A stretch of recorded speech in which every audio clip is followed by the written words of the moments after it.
안녕하세요. 까치살모입니다. 오늘은 우크라이나 전쟁에 관해서 이야기해볼까 합니다. 그 중에서도 우크라이나의 방공전에 대해서 이야기해볼까 해요. 솔직히 전황이 어쩌니 그런 건 원래부터가 저는 잘 다루지 않죠. 제가 지금까지 우크라이나전에서 다루었던 건 우크라이나의 포병 네트워크나 하름드 레이더 미사일 같은 기술적인 것만 주로 다루었는데 이번에도 기술적인 이야기를 할까 해요. 우선 본 이야기를 시작하기에 앞서서 제가 전에 하름드 레이더 미사일을 우크라이나의 미그-29에 어떻게 통합했는지 통합한 방법에 관해서 설명한 적이 있죠. 그 당시 우크라이나 기술자들이 하름드 레이더 미사일을 공대공 미사일로 속여서 탑재했다는 이야기를 한 바가 있습니다. 그럼 지금은 어떻게 되었을까요? 이 하름드 레이더 미사일은 우크라이나에서 어느 정도의 성과를 거두었을까요? 이 문제는 아주 많은 사람들이 관심을 가지고 이야기를 했는데 그 후 이야기는 여러분도 들어보지 못했을 거라고 봅니다. 무슨 냄비 마냥 이슈가 되었을 때는 너도 나도 다루더니 정작 그 후로 어떻게 되었는지는 아무도 말해주지 않더라고요. 그럼 과연 하름드 레이더 미사일은 효과적으로 사용되고 있을까요? 아니요. 별로 효과가 없었습니다. 제가 전에 이야기했지만 하름드 레이더 미사일은 순수하게 미그-29에서 발사만 될 뿐 미사일 자체는 정해진 주파수만을 추적할 수밖에 없었기에 별로 효과가 없었다고 해요. 이건 뭐 우리나라도 마찬가지죠. 우리나라는 지금 KF-16에서 하름드 레이더 미사일을 운용하고 있지만 미사일의 적의 전파를 탐지해서 입력해주는 HTS-4가 없기 때문에 우리나라도 입력된 신호에 대해서만 함을 사용할 수 있습니다. 물론 우리나라는 여러 개의 입력된 신호 중에 하나를 선정해서 발사할 수 있지만 입력이 안 되어 있는 새로운 신호에 대해서는 함을 발사할 수 없죠. 한마디로 우리나라도 우크라이나만큼은 아니지만 하름드 레이더 미사일을 제대로 활용할 수 없을 거라는 걸 이번 우크라이나에서의 하름드 레이더 미사일의 실패로 알 수 있습니다.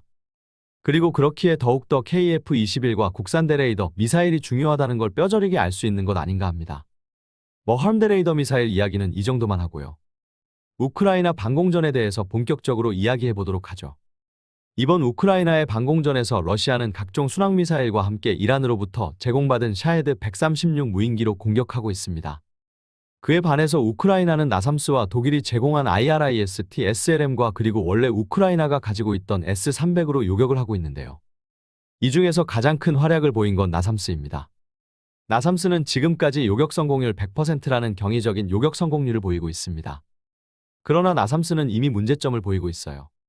그 문제점이란 미사일이 소진되어서 더 이상 요격 행위를 하기가 힘들다는 점입니다. 내 미사일이 거의 떨어진 상태라고 해요. 미국은 카타르, 쿠웨이트 그리고 오만 등의 수출을 위해서 생산되었던 나삼스용 암람 미사일을 우크라이나에 전용해주고 있지만 미사일의 수량이 턱없이 부족하다고 해요. 물론 미국은 그래서 패트리어트 포대를 보낸다고 하고 있지만 결론은 보내는 건 한 개 포대뿐이고 이 패트리어트 포대와 독일이 제공한 IRIS-T SLM은 러시아의 초음속 미사일 요격에만 사용한다고 합니다. 결론은 요격 미사일의 숫자 때문이죠. 그리고 나삼스도 앞으로는 샤헤드 136 요격에는 사용하지 않을 거라고 해요. 그러나 이리 교통정리를 해도 여전히 요격 미사일은 부족하고 그래서 이미 서방권에서는 대부분 퇴역한 호크 미사일도 보낸다고 하죠. 그런데 미국이 제공하기로 한 각종 미사일 중에는 여러분에게는 잘 알려지지 않았지만 아주 재미있는 녀석이 포함되어 있습니다. 그 미사일은 바로 시스페로우입니다. 시스페로우 미사일이 뭔지는 아는 분들이 많으리라 봅니다. 스페로우 공대공 미사일을 함대공 미사일로 변형한 미사일로 우리나라에서도 광개토대왕급의 주력 함대공 미사일로 사용 중이죠. 시스페로우는 함대공 미사일입니다. 그럼 미국이 이 미사일을 왜 보내는 것일까요? 아니 지금 시점에 이 미사일을 탑재할 만한 함선이 우크라이나에 있기나 한 걸까요? 당연히 없습니다. 미국이 이 미사일을 보내는 이유는 함대공이 아니라 지대공 미사일로 사용하기 위해서입니다. 그러나 당연하지만 미사일만을 보내서는 아무 쓸모가 없겠죠. 뭔가에 이 시스페로우 미사일을 통합해야 하는데 여기서 아주 흥미로운 이야기가 지금 나오고 있습니다. 미국은 이 미사일을 러시아의 대공 시스템인 국K-37 부크에 통합한다고 합니다. 그럼 부크가 뭔지 모를 분들도 있을 텐데요. 나토 코드네임으로는 SA-11입니다. 영상을 보시면 이런 녀석인데요. 아마 많이들 보셨을 겁니다. 이 미사일도 스페로우와 같이 반능동 레이더 유도 방식인데요. 이게 과거에 폴란드의 미국의 레이시온사가 폴란드가 가지고 있는 부크를 개량해서 ESSM 미사일을 탑재하는 안을 제안한 적이 있다고 합니다. 그 당시에는 폴란드는 이 레이시온사의 부크 개량안을 받아들이지는 않았는데요. 개량 내용을 보면 ESSM용 표적 조준 레이더는 별도로 운용을 하고 부크의 사격지휘 체계를 개량해서 ESSM을 유도할 수 있게 한다는 안이었다고 합니다. 여러분도 아시겠지만 ESSM은 시스페로우를 바탕으로 기동성을 높인 미사일이죠. 그래서 이 방식을 사용하면 시스페로우도 바로 북후에 통합이 가능하다고 해요. 지금 미국에는 ESSM으로 교체되어서 퇴역한 시스페로우를 대량으로 보관하고 있기 때문에 이걸 북후를 개량해서 북후에서 사용하겠다는 게 미국의 생각이라고 합니다.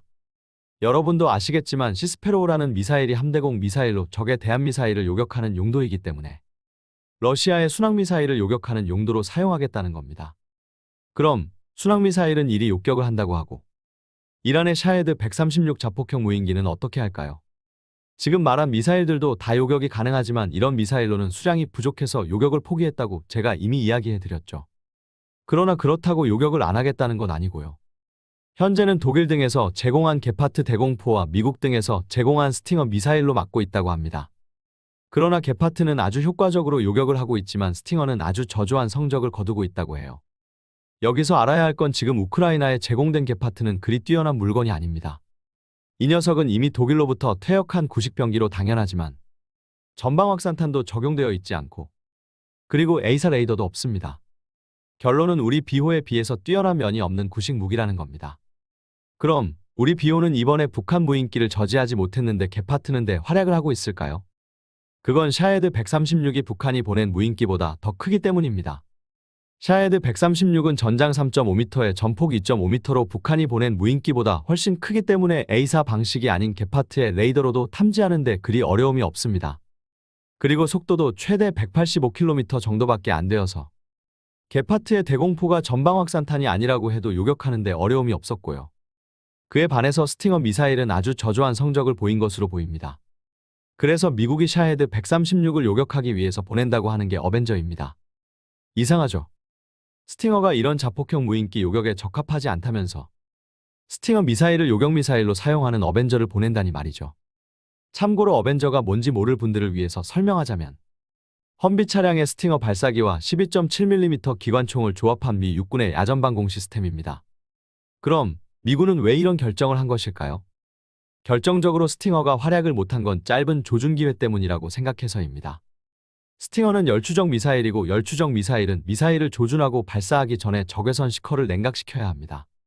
그런데 스팅어의 냉각 탱크는 크기가 작기 때문에 냉각 지속 시간이 45초 정도밖에 지속이 안 되고 이 짧은 시간에 적목표를 조준하고 락온에서 요격하는 데 어려움을 겪은 겁니다. 그런데 어벤져는 별도의 대용량 냉각 탱크를 가지고 있어서 맨패드형 스팅어보다 훨씬 긴 냉각 지속 시간을 가지고 있기 때문에 어벤져의 스팅어로는 이란의 자폭 드론을 더 용이하게 요격할 수 있을 거라는 게 미국의 주장입니다. 거기다가 어벤져는 야전방공 레이더나 야전방공 네트워크와 직접 연동이 되어 있어서 음성통신으로 목표에 대한 좌표만을 전달받을 수밖에 없는 맨패드형 스팅어에 비해서 적포착에도 훨씬 유리하다고 합니다. 그런데 웃기는 건 지금 제가 설명하고 있는 것들을 자세히 들여다보세요. 뭔가 어디서 많이 들어본 특징들 아닌가요? 이 독일의 게파트 대공포와 미국의 어벤져 대공 시스템의 특징을 전부 가지고 있는 시스템이 우리나라에 있죠. 네, 비호복합입니다.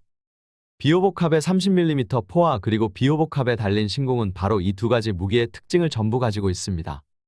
비호복합에 달린 신궁도 냉각 탱크의 용량을 늘려서 맨패드형 신궁보다 냉각 지속 시간이 훨씬 길고 또 우리나라의 야전 방공망 네트워크인 C2A와 국지방공 레이더와도 직접 연동이 되어 있습니다.